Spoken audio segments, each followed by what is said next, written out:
আচ্ছা শোনেন, যারা হচ্ছে ব্যবসায় ইনভেস্টমেন্ট করতে চান তাদের জন্য এই ভিডিওটা বেসিক্যালি।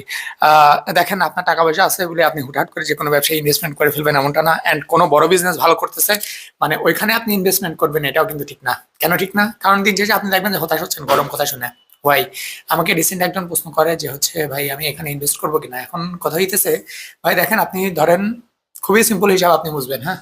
একটা বিজনেসের ধরেন, তবে হ্যাঁ এটার প্রকারভেদ আছে, কিন্তু একটা বিজনেসে মানে যদি সেক্টর বেজে যদি ইনভেস্ট করেন তাহলে এক হিসাব, আর যে যদি প্রপার বিজনেসের উপর যদি আপনি ইনভেস্ট করেন তাহলে কিন্তু অন্য হিসাব হবে। তো আমি ফার্স্টে হচ্ছে প্রপার বিজনেসের উপরে বলি, পরবর্তীতে মোটামুটি আমি একটা লং ভিডিও করার ট্রাই করবো। যদি আমার ভিডিও খুব বেশি মানুষ দেখে না, তাও দুই একজন যারা দেখে তাদের আশা করি হেল্প হবে। তো যদি আপনি প্রপার বিজনেস মানে টোটাল বিজনেসের উপর যদি ইনভেস্ট করেন, ওই বিজনেসের টোটাল দাম যদি হয় 10 কোটি টাকা, তাহলে ওইখানে যদি আপনি 1 লাখ টাকা ইনভেস্ট করেন, তাহলে আপনি বছর শেষে কিন্তু কিছুই পাবেন না অনেস্টলি বলতে। কারণ 10 কোটি টাকার যদি বিজনেস হয়, তাহলে আপনি যদি ওই বিজনেস থেকে যদি 100% যদি মানে রিটার্ন পেতে চান, ধরেন আপনি 50% প্রফিট নেবেন আর কি, প্রফিটের আশা করছেন। সাপোজ যে আপনি হচ্ছে 1 লাখ টাকা ইনভেস্ট করছেন, ওইখানে হচ্ছে আপনি 50,000 টাকা আপনার প্রফিট হবে। তো তাহলে কি হবে?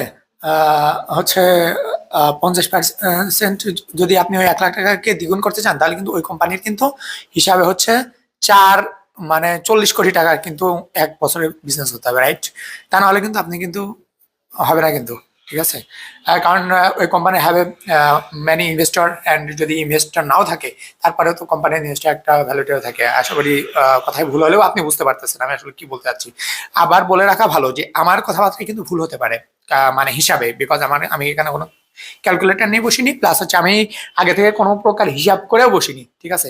তো মেন যে কথাটা আমি বলতে চাচ্ছি, দেখেন ভাই, আপনি যদি যদি মানে আপনার ধরেন, সাপোজ ধরেন 1 কোটি টাকার বিজনেস, আপনি 1 কোটি টাকার বিজনেস আপনি 1 লাখ টাকা ইনভেস্ট করা যেতে পারে। কিন্তু ধরেন 10 কোটি টাকার বিজনেস, 5-10 কোটি টাকার বিজনেস, এখানে আপনি 1 লক্ষ টাকা ইনভেস্ট করে আপনি ওইখান থেকে মানে 5-7 হাজার টাকাও মনে হয় রিটার্ন আশা করা, এটা একটা বোকামি হবে।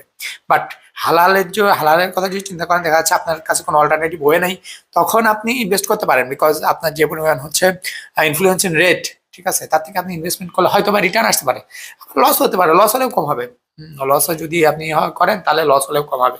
আর যদি আপনি ওই একই 1 লক্ষ টাকা যদি ছোট কোনো এন্টারপ্রেনারের কাছে ইনভেস্ট করেন, লাইক হচ্ছে তার মানে বিজনেসই ধরেন 50 লাখ টাকার, অথবা তার বিজনেসই ধরেন 2 লাখ টাকার, সেখানে যদি আপনি 1 লাখ টাকা ইনভেস্ট করেন, তাহলে যেমন হাই রিস্ক তেমন হাই প্রফিট, হাই গেইন। ঠিক আছে? তো আমি বলবো, মানে এটা আসলে আপনার ব্যক্তিগত বিষয়, আমি আমার পার্সোনাল অভিমত দিতেছি।